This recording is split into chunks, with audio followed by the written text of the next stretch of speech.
हाँ जी, तो मेरे हाथ में है सीएमए इंटर टैक्स का पेपर आज जो हुआ था न्यू सिलेबस का, जिसके अंदर इनकम टैक्स और डीटी दोनों आते हैं। मैंने आपको एक पेपर की स्ट्रेटेजी बना के दी थी कि इस पेपर की स्ट्रेटेजी में कौन सा क्वेश्चन नंबर कौन से चैप्टर से होगा, ये मैंने आपको पहले ही बताया था और यही चीज एग्जाम में एक एक क्वेश्चन के साथ फॉलो हुई है। प्लस एक थ्योरी क्वेश्चन आता है आपके एग्जाम में, वो थ्योरी क्वेश्चन के भी मैंने आपको सिलेक्टेड 5 टॉपिक्स बताए थे, उन्हीं में से दोनों क्वेश्चन आपके फंस गए हैं। तो जैसी भी मैंने आपको स्ट्रेटेजी बताई थी कि आपका पेपर पैटर्न होने वाला है इस तरीके से, और किसी भी एग्जाम को क्लियर करने से पहले आपको उसका पेपर पैटर्न पता होना चाहिए। इस वीडियो के अंदर हम दो चीजों के बारे में डिस्कस करेंगे। पहला, जो पेपर पैटर्न जैसा मैंने बताया क्या वैसा फॉलो हुआ है। दूसरा, मैं इसके एमसीक्यू सॉल्व कराऊंगा। और तीसरा, जो क्वेश्चन शॉर्ट में जल्दी से सॉल्व हो जाएगा उन सभी के आंसर्स मैं आपको प्रोवाइड कर रहा हूं इसी वीडियो के अंदर। पेपर आपका कैसा गया आप मुझे कमेंट बॉक्स में बता सकते हैं। वीडियो को लाइक जरूर करिएगा, और अगर आप चैनल पर नए हैं तो चैनल को अभी तक सब्सक्राइब नहीं किया है तो कर लीजिएगा। आपके पेपर से रिलेटेड बहुत सारी हेल्पफुल चीजें आपको मिल रही होंगी। तो मैं पहले एमसीक्यू सॉल्व कराने से पहले मैं आपको ये दिखाता हूं कि क्या मैंने जैसे पेपर आपको पैटर्न बना के दिया था क्या वैसा पेपर पैटर्न फॉलो हुआ। तो देखिए जरा ध्यान से, पहले मैंने आपको बताया था 15 एमसीक्यूज आने हैं, तो वो तो 15 एमसीक्यूज आने ही आने हैं। तो मैं पेपर को यहां से स्किप कर देता हूं। अभी एमसीक्यूज वगैरह सबके सॉल्यूशन बताऊंगा मैं आपको क्या क्या आंसर होने चाहिए। सेक्शन बी वाले पार्ट पे आ गया मैं। सेक्शन बी वाले पार्ट में मैंने आपसे ये कहा था, जरा ध्यान से देखिएगा, कि फर्स्ट से लेके और क्वेश्चन नंबर 5 तक सारे क्वेश्चन इनकम टैक्स से आए हैं और सारे क्वेश्चन इनकम टैक्स से ही आए हैं। अब आते हैं जो पहला पार्ट है, मैंने कहा था सेकंड का जो ए पार्ट है वो चैप्टर्स का मिक्स करके क्वेश्चन आता है, रेजिडेंशियल स्टेटस प्लस स्कोप। अब आइए आप क्वेश्चन पे। क्वेश्चन ने आपसे क्या बोला है, रेजिडेंशियल स्टेटस के तीनों रेजिडेंशियल स्टेटस दे दिए कि बताइए आर ओ आर के लिए, आर एन ओ आर के लिए और एनआर के लिए। और ये जो क्वेश्चन है ये है आपका स्कोप से। जो बच्चे इनकम टैक्स पढ़ते हैं उनको पता होगा कि यही क्वेश्चन स्कोप से, और बड़े सिंपल क्वेश्चन है। अब इसके आंसर भी बताऊंगा कौन कौन से पे टैक्स लगना चाहिए और कौन कौन से पे नहीं लगना चाहिए। फिर हमारी स्ट्रेटेजी के हिसाब से जब आपका सेकंड का ए रेजिडेंशियल स्टेटस और स्कोप से आ जाएगा, उसे टैक्सेबिलिटी भी बोलते हैं। उसके बाद जो बी पार्ट आएगा वो आपका आएगा सैलरी वाले हेड से। तो नेक्स्ट जो क्वेश्चन आया, जैसा कि आप देख पा रहे होंगे, बी पार्ट साहिल वाला क्वेश्चन है, सैलरी अलाउंसेस वगैरह। और क्वेश्चन ने आपसे क्या बोला है, income under the head salary निकालिए। तो सेकंड क्वेश्चन का ए और B part as it is head से आया, जो कि मैंने आपको बताया था। नेक्स्ट आते हैं थर्ड क्वेश्चन। पहले मैं स्ट्रेटेजी में दिखाता हूं आपको स्ट्रेटेजी किस चीज की थी। थर्ड क्वेश्चन में मैंने आपको कहा था कि हाउस प्रॉपर्टी का क्वेश्चन आएगा और पीजीबीपी का, और पीजीबीपी के अंदर भी मैंने आपको सिलेक्टेड बोला था कि डेप्रिसिएशन पढ़ के जाना, प्लस जो बेसिक क्वेश्चन होते हैं एडबैक करने वाले वो करके जाना। देखना जरा ध्यान से, जो थर्ड का ए पार्ट है वो आया आपका हाउस प्रॉपर्टी से, जिसमें म्युनिसिपल वैल्यू और फेयर रेंट, और हमारे हिसाब से भी ये हाउस प्रॉपर्टी से ही आना चाहिए था। नेक्स्ट आया आपका पीजीबीपी का क्वेश्चन, इसमें आपसे यही पूछा, ये एक simple profit and loss account बना के दिया हुआ है, कुछ चीजें एड बैक करनी है और कुछ चीजें माइनस करनी है, और आपसे यही पूछा गया है कि बताइए बिजनेस और प्रोफेशन की इनकम बताइए। और क्वेश्चन में सब क्वेश्चन में लिखा हुआ है कि असेसी ऑप्ट नहीं कर रहा 115 बीएसी, इसका मतलब कोई भी स्पेशल ट्रीटमेंट इसमें पॉसिबल नहीं है, मतलब आपको करनी ही नहीं थी। ये भी क्वेश्चन हमने जैसे बताया वैसे आया। नेक्स्ट फोर्थ का ए पार्ट आपसे पूछा गया कि बताइए कैपिटल गेन, मैंने आपसे बोला था कैपिटल गेन सेक्शन से आएगा, प्लस आईओआर और डिडक्शन का कॉम्बिनेशन आ सकता है। तो अब आते हैं फोर्थ क्वेश्चन में। फोर्थ क्वेश्चन एक मनोज रेजिडेंट है और हमसे कौन से हेड की कंप्यूटेशन पूछ रहा है, कैपिटल गेन की। जैसा कि मैंने आपको बताया था कि फोर्थ क्वेश्चन का ए पार्ट जो है वो आपके कैपिटल गेन से आया और फोर्थ क्वेश्चन का ए पार्ट जो है कैपिटल गेन से आया। नेक्स्ट आया फोर्थ क्वेश्चन का बी पार्ट, मैंने कहा था आईओएस से आएगा और इसमें डिडक्शन भी हो सकती है, लेकिन क्वेश्चन के अंदर सिर्फ और सिर्फ क्वेश्चन किससे आया है, आईओएस से, और डिडक्शन उसके अंदर ही होती है। जैसे post office saving bank account की कितनी जो माइनस होगी, तो आईओएस प्लस डिडक्शन से सेम क्वेश्चन आया, जैसा कि मैंने आपको बताया था। हम पहुंच चुके हैं क्वेश्चन नंबर 4 तक, और अभी तक जैसे जैसे हेड मैंने आपको समझाए थे वैसे वैसे हेड से क्वेश्चन आया है। नेक्स्ट आया फिफ्थ क्वेश्चन पे। मैंने आपसे कहा था फिफ्थ क्वेश्चन का पार्ट आएगा आपका किससे, सेट ऑफ और कैरी फॉरवर्ड और लॉसेस से, और लास्ट वाले में टोटल इनकम और टैक्स पेबल आपसे निकलवा सकते हैं। तो देखिए जरा ध्यान से, फिफ्थ का ए क्वेश्चन, यू आर रिक्वायर्ड, आपको टोटल इनकम निकालनी है दीपक की, मतलब मेरे नाम की ही।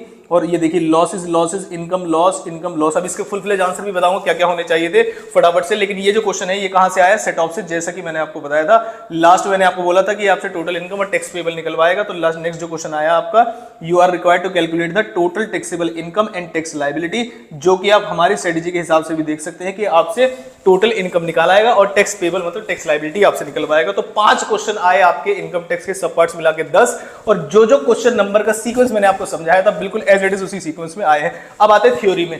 थ्योरी इतनी सारी है आपके टैक्स के अंदर, लेकिन ध्यान से देखिएगा जरा ध्यान से। मैंने यहां पर आपको कुछ थ्योरी बताई थी कि डिफरेंस पढ़ के चले जाना, जीएसटी के फीचर्स पढ़ के चले जाना, जीएसटी के एडवांटेजेस पढ़ के चले जाना, ड्रॉबैक्स है और जीएसटी के बारे में इंट्रोडक्शन है। अब देखो क्वेश्चन कहां से आया, मैं आपको थ्योरी दिखाता हूं। क्या पूछा है आपसे थ्योरी ने, थ्योरी ने पूछा कि आप बताइए जीएसटी का कंसेप्ट और उसके फीचर्स, क्या फीचर्स हमारे टॉपिक में है, जरा ध्यान से देखते हैं। जी हाँ, जीएसटी के फीचर्स हमारे टॉपिक में है। नेक्स्ट आते हैं, नेक्स्ट थ्योरी क्वेश्चन कहां से आया, explain the benefits of GST. क्या हमने ये अपनी स्ट्रेटेजी में लिखा हुआ है? यस, जीएसटी के एडवांटेजेस और बेनिफिट्स एक ही होते हैं। 5 टॉपिक आपको दिए थे और 2 क्वेश्चन यहां से। जिस तरीके से मैंने आपको पूरा पेपर पैटर्न डिजाइन किया था, यहां तक बात आती है कि आप इनकम टैक्स प्लस जीएसटी के दोनों को मिला के थ्योरी वगैरह सब खत्म हो जाती है। 7th क्वेश्चन से शुरू होता है जीएसटी, जैसा कि हमारी स्ट्रेटेजी के अकॉर्डिंग भी आप देख रहे होंगे। इसके अंदर भी जो मैंने चैप्टर आपको बताए थे उसी चैप्टर से क्वेश्चन आए, जरा ध्यान से देखिएगा। 7th का ए पार्ट मैंने आपको बताया था, चार्ज एक चैप्टर है, उसके अंदर से आता है। कुछ टॉपिक्स होते हैं उसमें, जैसे कंपोजिशन स्कीम होते हैं, रिवर्स चार्ज होता है। चार्ज एक चैप्टर मैंने आपको बताया था कि यहां से क्वेश्चन आएगा। देखिए जरा ध्यान से, उसने पूछा है which person is liable to pay GST in the following independent cases. मतलब इसमें चार्ज समझाना है आपको कि रिवर्स चार्ज लगेगा या फॉरवर्ड चार्ज लगेगा, ये समझाना है आपको। और ये जो कौन से चैप्टर के अंदर आता है, ये चार्ज चैप्टर के अंदर आता है। जो बच्चे जीएसटी पढ़ते हैं उस बात से एग्री करेंगे कि चार्ज चैप्टर के अंदर ये पॉइंट आता है। नेक्स्ट आते हैं, मैंने आपसे पूछा था वैल्यू ऑफ सप्लाई का क्वेश्चन आएगा। वैल्यू ऑफ सप्लाई इंपॉर्टेंट है और आसान है। तो देखिए 7th का बी पार्ट, 7th के बी पार्ट में आ गया। और आपसे क्या निकलवा रहे हैं जरा ध्यान से देखिएगा। यू आर रिक्वायर्ड और क्वेश्चन की रिक्वायरमेंट कहां पर है? हालांकि क्वेश्चन देख के आप समझ गए होंगे कि वैल्यू ऑफ सप्लाई का क्वेश्चन है। ये सारी चीजें आप एड बैक करते हैं। मैं क्वेश्चन की रिक्वायरमेंट बता रहा हूं आपको कि रिक्वायरमेंट कहां है। फॉलोइंग रिलेटेड है और course of interest rate supply है, कुछ ट्रेडर है, एग्री है। You are required to determine, देखिए ये रहा word, you are required to determine the value of taxable supply. यहां पर आप देख सकते हैं कि वैल्यू ऑफ टैक्सेबल सप्लाई निकालना है और ये वैल्यू ऑफ सप्लाई का क्वेश्चन है। जैसा मार्क्स जैसे आपको पैटर्न बताए थे, डिट्टो ऐसे क्वेश्चन आया। लास्ट में आ जाते हैं कि क्या लास्ट का क्वेश्चन तो अलग नहीं आया। तो 8th क्वेश्चन के ए पार्ट में मैंने आपसे बोला था कि आईटीसी से आएगा। तो देखिए जरा 8th क्वेश्चन का ए पार्ट ये रहा आईटीसी का। आपको जीएसटी पेड इंफॉर्मेशन गिवन है और ब्लॉक्ड क्रेडिट से आया है। ब्लॉक्ड क्रेडिट, जो बच्चे पढ़ के गए होंगे सेक्शन वगैरह सब पता होंगे। सेक्शन 17 सब सेक्शन 5 के अंदर ब्लॉक क्रेडिट की डिस्कशन होती है। फिर मैंने कहा था जो लास्ट का क्वेश्चन आएगा वो आपका कस्टम से आएगा। तो देखिए जरा ध्यान से, लास्ट का क्वेश्चन जो है ये आपका कस्टम से आया है और कस्टम की थ्योरी पूछ ली इसने और कुछ भी नहीं किया है। मेरे हिसाब से मैं इस पेपर को पूरी तरीके से इजी कैटेगरी में डालूंगा। और अगर आपका ये वाला पेपर भी खराब गया है तो ध्यान दीजिएगा कि आपकी प्रिपरेशन में स्ट्रेटेजी में कमी है। ये पेपर खराब जाने वाला बिल्कुल भी नहीं है। अब मैं आता हूं इसके सॉल्यूशन वाले पार्ट पे कि सॉल्यूशन कैसे कैसे होने चाहिए थे। जनरली मैं एमसीक्यू के बताऊंगा और कुछ सेक्शन बी वाले पार्ट के बताऊंगा। अगर आप चाहते हैं मैं इसका डिटेल्ड सॉल्यूशन लेके आऊं तो कमेंट बॉक्स में बताइएगा। जैसे परसों वाला पेपर, कॉस्ट वाला पेपर आपका खत्म हो जाएगा, उसके बाद मैं इनके डिटेल्ड सॉल्यूशंस भी अपलोड कर दूंगा, जो भी आपके एग्जाम हुए हैं अकाउंट्स के टॉपिक को छोड़ के। अब आते हैं क्वेश्चन पे। मिस्टर डॉक्टर राव, मतलब ये एमसीक्यू के सॉल्यूशंस मैं आपको बता रहा हूं कि क्या क्या होने चाहिए। Doctor Rao is a famous physician in Chennai. His gross receipt from profession was 48,40,000, मतलब 48,40,000 थी। प्रीवियस ईयर 22-23 के लिए वो अपनी income under the head presumptive taxation, मतलब प्रोजम्पटिव का मतलब होता है सेक्शन 44 AD के अंदर वो अपनी इनकम डालना चाहता है। आपसे पूछ रहा है कि बताइए कितनी इनकम डालें। तो 44 AD क्या कहता है कि जो भी आपकी ग्रॉस रिसिप्ट होती है उसे आप 8% से मल्टीप्लाई कर दीजिए। और अगर 8% की जगह आप 6% से भी मल्टीप्लाई कर सकते हैं, मतलब 92% को एक्सपेंडिचर मान लेते हैं, 8% इनकम पर टैक्स लिया जाता है आपसे। उसके अंदर कोई भी अकाउंटिंग सिस्टम आपको फॉलो करके रिकॉर्ड मेंटेन करने की जरूरत नहीं होती। 6% तब होता है जब 100% पैसा आप नॉन कैश से लेंगे। अगर क्वेश्चन साइलेंट है तो आपको निकालना पड़ेगा 8% से। हालांकि इस क्वेश्चन में कुछ नहीं बोला था, दोनों आंसर्स गिवन है आपको। 8% वाला भी आंसर गिवन होगा और 6% वाला भी आंसर गिवन होगा। तो 48,40,000 का आपको निकालना है 8% या 6%। पहले मैं निकालूंगा 8%। जल्दी से आ जाओ भाई।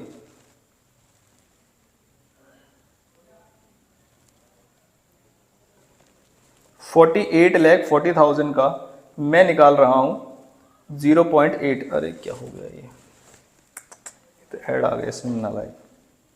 एक और कैलकुलेटर निकाल लेता हूं मैं, ये रहा। अरे कैसा है, कहाँ है इसमें अमाउंट्स। 48,40,000 को मल्टीप्लाई करना है 0.08 से, तो आंसर आना चाहिए 3,87,200। तो क्या इसमें ये अमाउंट है? यस, 3,87,200 की अमाउंट। अगर इसमें 6% वाले बच्चे अगर कोई आंसर लगा के आए हैं तो मेरे हिसाब से इसकी जो 6% अमाउंट 3 लाख, हमने 8% ही निकाला, तो मेरे हिसाब से आप चेक करना कि क्या 6% अमाउंट ये आ रही है। तो कुछ बच्चे अगर 6% अमाउंट लगा के आए हैं तो वो मेरे हिसाब से हो जानी चाहिए गलत। पहले 44 AD में आप 8% ही देते हैं। अगर क्वेश्चन स्पेसिफाई करता है तो whole amount of gross receipts is on non cash basis, तभी हम 6% लगाते हैं। तो इसका आंसर जो होगा वो होगा D. Next, on the occasion of his birthday Sanjeev received a cash gift 60,000 from his relatives. तो रिलेटिव से जो भी गिफ्ट मिलता है आपको पता होगा कि वो एग्जेम्प्ट होता है, चाहे वो 50,000 से ज्यादा ही क्यों ना हो, इसलिए जानबूझ के उन्होंने 60,000 की अमाउंट दी है। 1,10,000 अपने फ्रेंड से मिला है, तो फ्रेंड से जो गिफ्ट मिलता है वो फुल्ली टैक्सेबल होता है। How much of the cash, जो कैश गिफ्ट है वो लायबल टू टैक्स है, तो आपको पता होना चाहिए। कुछ बच्चे इसके अंदर क्या करेंगे, 50,000 माइनस कर देंगे और 60,000 पे टैक्स लगा देंगे, जो कि है गलत। जो रिलेटिव से मिला है आपको एज पर इनकम टैक्स एंड जो रिलेटिव डिफाइंड है, अगर उनसे मिला है तो फुल्ली होता है एग्जेम्प्ट, और जो बाकी मिलता है जो 50,000 से ऊपर है, अगर 55,000 का भी अमाउंट मिला है तो 5,000 पे टैक्स नहीं लगाते, हम 55,000 पे टैक्स लगाते हैं। इसलिए जो भी होल अमाउंट है वो 1,10,000 पे टैक्स होना चाहिए। इनकम टैक्स रूल्स ऐसा बताते हैं। हालांकि एक सेपरेट ट्रीटमेंट भी पॉसिबल है इसकी, जिसके अंदर 60,000 पे टैक्स लगाएंगे, और सुप्रीम कोर्ट का जजमेंट है। उन्होंने आपसे जनरल स्टेटमेंट के आंसर्स पूछे हैं। Next, as per section 194I जो कि रेंट को लेके, प्लांट एंड मशीनरी और अदर चीजों को लेके, अदर देन इंडिविजुअल और HO responsible to tax TDS if the aggregate amount of rent credited और paid during the financial year, पूरे साल का रेंट कितने से ज्यादा होना चाहिए, तो इसकी तो लिमिट आपको पता होगी, 2,40,000 पर एनम की इसकी लिमिट होती है 194I के अंदर। Next, aggregate amount of deduction under section 80C, CCC, CCD, ये सब पढ़ाते हैं, 1.5 लाख से ज्यादा नहीं होती। इवन जिनको नहीं भी आती डिडक्शन को, ये तो पता होता है कि एग्रीगेट अमाउंट जो है वो 1.5 लाख तक होती है। नेक्स्ट, माधव एक रेजिडेंट इंडिविजुअल है, his father is Holi dependent on him, suffering 90% of the disability. 90% disability आती है सीवियर डिसेबिलिटी में, जो कि मेजोरिटी पार्ट आपका जो हो जाता है खराब हो जाता है, 75% से या 40% से ऊपर होता है। तो माधव ने इनकर की है 85,000। आपको पता होगा कि 80DD के अंदर फ्लैट डिडक्शन होती है। फ्लैट डिडक्शन 2 अमाउंट्स की होती है, या तो आपको 75,000 मिलेगा या 125,000 मिलेगा, 1,25,000 मिलेगा, प्रोवाइड वो सीवियर डिसेबिलिटी हो, irrespective of the amount expanded. तो देखो 85,000 यहां पर लिखा है और 85,000 ऑप्शन में भी गिवन है, तो ये चीज ध्यान रखिएगा कि ये ऑप्शन आपको घुमाने के लिए दिए जाते हैं। इसमें फ्लैट डिडक्शन दी जाती है 1,24,000, या तो 75 या 125, क्योंकि सीवियर डिसेबिलिटी का केस है, इसलिए जो इसका आंसर होगा वो होगा 1,25,000। Next, Which of the following is an agriculture income under the income tax act? इनमें से कौन सी एग्रीकल्चर इनकम है? Dividend receive from a company engage in agriculture operation, dividend कभी भी एग्रीकल्चर इनकम नहीं हो सकती।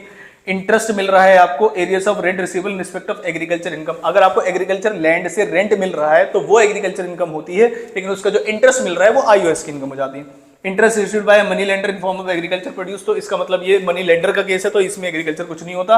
हालांकि लास्ट आप आंख बंद करके लगा सकते हैं, लेकिन फिर भी पढ़ लेते हैं। Interest on capital received by partner from a firm engage in agriculture operation, अपने पैसे लगाए और वहां से उसको पैसे मिल रहे हैं, और एग्रीकल्चर में वो पार्टनर है, मतलब कोई लेंडिंग नहीं कर रहा है वो, तो जो डी ऑप्शन है वो इसका सही आंसर होना चाहिए। नेक्स्ट, इंटरेस्ट ऑन कैपिटल और loan from a partnership firm is allowed as 40B, पता होगा आपको। टू द एक्सटेंट ऑफ, मतलब मैक्सिमम लिमिट पूछिए तो 12% इसकी मैक्सिमम लिमिट है। अब मेरे पास देखो 2 आंसर है, 12%, 12%। अब इसमें भी कई बच्चे गलती करके आए होंगे, तो देखते हैं दोनों में से मोस्ट अप्रोप्रिएट आंसर कौन सा है। Even if it is not mentioned in the partnership deed, उसने कहा पार्टनरशिप अगर मेंशन्ड नहीं है, even if not mentioned in the partnership deed, तो 12% लगाएंगे, जो कि ठीक बात है। 12% पर एनम और at the rate mentioned in the partnership whichever is less, yes, ये है इसका सही आंसर, क्योंकि इसमें मैक्सिमम अमाउंट जो होती है वो 12%, और मैक्सिमम अमाउंट जो 12% के ऊपर होता है उसे हम डिसअलाउड कर देते हैं 40B के अंदर। तो जो सही आंसर होना चाहिए वो उसका होना चाहिए आंसर नंबर C। नेक्स्ट आते हैं, under GST law when the goods are dispatch other than over dimensional cargo, ये आपको पता होगा कि अगर ओवर डायमेंशनल कार्गो होता है तो 20 किलोमीटर होता है, other than over dimensional cargo होता है तो 200 किलोमीटर से डिवाइड करते हैं। तो डिवाइड करते हैं यहाँ पर 200 किलोमीटर से, फर्स्ट डे के लिए तो ऐसे ही होता है, तो 200 किलोमीटर से डिवाइड करोगे तो 1 पॉइंट समथिंग आएगा, जो आंसर आ जाएगा इसका वो 2 डेज आंसर होगा। ये सिंपल था, आई होप आपको पता होगा। डिसीजंस जीएसटी काउंसिल लेगी जब मेजोरिटी कितने से ज्यादा, स्पेशल वाली मेजोरिटी होती है, इसके अंदर 3/4 से ज्यादा की मेजोरिटी पे डिसीजन लिए जाते हैं, मतलब 75% से ज्यादा होना चाहिए। अब फर्म जो है रजिस्ट्रेशन कैंसिल कर रही है वो 31/8/2022 को। टाइम लिमिट क्या है कौन सी रिटर्न फाइनल करने के लिए? 3। फाइनल रिटर्न फाइल करने के लिए आपके पास होते हैं 3 months from date of order, और इफेक्टिव ऑर्डर जो से आपको रिसीव हुआ है उसमें से 3 मंथ्स की। हमारे पास 8 डेट है, इस एक डेट में 3 महीने आपको जोड़ने हैं बस, तो 3 महीने कहाँ खत्म हो जाएंगे? 8 के बाद 9, 10, 11, तो 11 चेक कर लीजिए, इसमें 30/11 जो है उसका सही आंसर है। Next, Jagat and companies manufacturing footwears registered under GST law, it wants to avail QRMP scheme. तो क्यूआरएमपी आपको पता ही हो, quarterly return monthly payment scheme होता है। इसका आंसर मेरे हिसाब से 1.5 करोड़ होना चाहिए, लेकिन अमेंडेड प्रोविजन के हिसाब से 5 करोड़ है, क्योंकि मैन्युफैक्चरर है, ये आपको दिख रहा होगा। आपका इंस्टीट्यूट क्या स्टैंड लेता है, मैं इस पे एक बार सर्कल लगा रहा हूं, वो 1.5 करोड़ को भी आंसर बता सकता है, आंसर 5 करोड़ भी हो सकता है, मेरे हिसाब से 5 करोड़ होना चाहिए। Next, under GST law in case of taxable supply of service by banking company, तो नॉर्मली सर्विस के केस में 30 डेज होता है, बैंकिंग के केस में 45 डेज होता है, कि कितने दिन में इनवॉइस इश्यू हो जाना चाहिए। तो नॉर्मली 30 डेज है, बैंकिंग उसने स्पेशली मेंशन किया है, तो आंसर क्या होगा? 45 डेज के अंदर हो जाना चाहिए from supply of service. Next, input tax credit on account of IGST is available in the electronic credit ledger shall be utilize. तो ये मैनर ऑफ यूटिलाइजेशन का पॉइंट है, किसका क्रेडिट है, आईजीएसटी का। तो आपको रूल पता होगा कि आईजीएसटी के क्रेडिट को पहले आईजीएसटी की लायबिलिटी से सेट ऑफ करना चाहिए, यूटिलाइज करना चाहिए, उसके बाद उसकी मर्जी है पहले सीजीएसटी से करे या एसजीएसटी से करे। तो देखिए आईजीएसटी ओनली, ये वाला आंसर नहीं होगा। First IGST then CGST then SGST, ये गलत है। आप रूल नहीं बता सकते कि पहले सीजीएसटी करो या पहले एसजीएसटी करो, पहले आईजीएसटी से करो फिर सीजीएसटी और SGST as per the choice of the dealer. तो मेरे हिसाब से ये जो है वो ज्यादा सही आंसर है और इसका वाइस वर्सा कर दिया आईजीएसटी फिर सीजीएसटी और एसजीएसटी, मतलब इसने रूल बताया जो कि गलत है। बाकी तीन ऑप्शन जो है गलत है। Next, Lakshman Hyderabad is engage in the supply of both goods and services, दोनों कर रहे हैं which are liable for GST. What is the threshold limit up to which it is not liable for registration. तो आपको पता होगा स्टेट जो है वो अदर देन स्पेसिफाइड स्टेट है। खाली अगर गुड्स बना रहा होता तो लिमिट होती 40 लाख, लेकिन ये गुड्स के साथ साथ क्या क्या बना रहा है, सर्विसेज भी बना रहा है। तो कंबाइंड लिमिट एप्लीकेबल होकर रिड्यूस्ड जो लिमिट होती है सर्विसेज वाली वो हो जाती है एप्लीकेबल। नेक्स्ट, कस्टम एक्ट के अंदर ये थ्योरी कस्टम से पूछा गया है, limit of exclusive economic zone. ये वैसे भी पता होता है बच्चों को, 200 नॉटिकल माइल्स तक आप एक्सक्लूसिव इकोनॉमिक जोन के अंदर बताते हैं अपने आप को। तो ये थे आपके 15 एमसीक्यूज। मैं गारंटी के साथ बोल सकता हूँ ये सभी एमसीक्यूज सही हैं। आप अपना इवेल्युएशन ठीक से करके अपने कॉस्ट के पेपर पे ध्यान लगा सकते हैं। कुछ थ्योरेटिकल क्वेश्चन अगर आप बोलोगे, हालांकि मैं बता ही देता हूँ, चलो कुछ क्वेश्चन के आंसर जैसे कि आसान आसान, मतलब जो जल्दी बता सकूं मैं। लॉस को जैसे मैं बता सकता हूँ, लॉस को किसको एडजस्ट करना है जैसे जल्दी से, एग्रीकल्चर इनकम का बिजनेस लॉस है और लॉस हाउस प्रॉपर्टी से भी है, और इनकम है स्पेकुलेशन बिजनेस से, और लॉस फ्रॉम नॉन स्पेशल। तो पहले आपको इंट्रा हेड एडजस्टमेंट करनी पड़ेगी। तो 9,72,000 में से पहले आप 2,50,000 माइनस कर सकते हैं। उसके बाद जो भी अमाउंट बचेगा फिर आप एग्रीकल्चर बिजनेस का भी लॉस यहाँ से माइनस। हालांकि एग्रीकल्चर इनकम जो है वो एग्जेम्प्ट होती है, तो इसका आपको कुछ नहीं करना है। अगर आप 1 लाख को एडजस्ट करके आए हैं तो आप गलती करके आए। एग्रीकल्चर इनकम से जो इनकम होती है वो एग्जेम्प्ट होती है, तो लॉस का कुछ नहीं करना होता, ये ध्यान रखना। फिर उसके बाद हाउस प्रॉपर्टी का 2,20,000 है, इसमें सिर्फ आप 2 लाख एडजस्ट कर सकते हैं। 2.5 लाख आपने एडजस्ट कर दिया होगा। कार गेम सीधा सीधा होता है और इसका कुछ नहीं करना था, तो इसका मतलब सिर्फ आपको एडजस्टमेंट करनी थी। 9,72,000 से माइनस करना था इसको और इसको माइनस करना था, जो भी अमाउंट आएगी। बाकी ये जो इनकम है फ्लैट रेट पे टैक्सेबल हो जाएगी, लॉस का कुछ करना नहीं है मुझे। और loss from activity of owing and maintenance of houses, इसको आप कैरी फॉरवर्ड कर देंगे। तो 5th क्वेश्चन का आंसर रहा ये, जल्दी से जिसे आप कर सकते हैं। नेक्स्ट, और मैं किसका आंसर आपको जल्दी से बता सकता हूं, जल्दी जल्दी जल्दी, जैसे लिस्ट प्राइस है। क्वेश्चन ने क्या बोला है पहले ही देख लेते हैं कि आपका जो 4th से 2nd से लेके 5th है वो कंसीडर नहीं किए गए। इसका मतलब है आपकी ही को सारी चीजें ऐड और लेस करनी है, जो भी होता है। देखिए, list price of the machinery exclusive है, बिल्कुल ठीक है। म्युनिसिपल टैक्सेस, तो any taxes other than GST is added back, तो हम ऐड करते हैं वैल्यू ऑफ सप्लाई में। इंस्टॉलेशन एंड टैक्सेशन, ये भी ठीक है। फ्रेट और इंश्योरेंस तुमने पे किया है, removal to the buyer's place, और उसके लिए एग्री किया है तुमने, तो ठीक है, इसके लिए भी आप प्लस करेंगे। नेक्स्ट, सब्सिडी मिली है आपकी नॉन गवर्नमेंट से, तो अगर गवर्नमेंट से मिली होती तो हम उसे लेस करते, क्योंकि नॉन गवर्नमेंट से तो हम इसका कुछ नहीं करेंगे। कुछ बच्चे इसे ऐड करके आ गए होंगे, जो कि एक गलत ट्रीटमेंट है, आप इसका कुछ नहीं करेंगे। उसके बाद उसने कहा कि एक ट्रेडर ने डिस्काउंट दिया था फाइनल पेमेंट के समय, जो हमें पता नहीं था, तो हम बताएंगे कि सेक्शन नंबर 15 सबसेक्शन 3 बताता है डिस्काउंट को लेके। अगर वो at the time of invoice आपको पता होता है, जब इनवॉइस जनरेट हो रहा था, सेपरेटली मेंशन होता है, at the time of supply पहले ही होता है, तो हम करते हैं। तो इसका मतलब इसका कुछ नहीं करना आपको। और इसमें कहा है कि आप इंटरेस्ट फ्री पीरियड है 45 डेज का, कोई क्रेडिट नहीं, कोई इंटरेस्ट नहीं लगाएंगे आप। उसके बाद 1% का इंटरेस्ट आपके पास चार्ज करेंगे। 60 दिन का डिले था, तो 60 दिन का ब्याज आपको ऐड करना चाहिए था, हम कर देते, लेकिन उन्होंने बोला है कि ये सारी जो अमाउंट है वेव ऑफ कर दी गई है। क्योंकि वेव ऑफ कर दी गई है इसलिए आपको ये अमाउंट निकालने की जरूरत नहीं थी। तो मेरे हिसाब से सीधा सीधा आप इसको ऐड कर सकते हैं, जो भी मेरे अमाउंट होते हैं 12 लाख प्लस 12,500 और ये 37,000, तो 12,47,500 मेरे हिसाब से आपकी वैल्यू ऑफ सप्लाई होनी चाहिए थी। 12,47,500 आपकी वैल्यू ऑफ सप्लाई होनी चाहिए थी।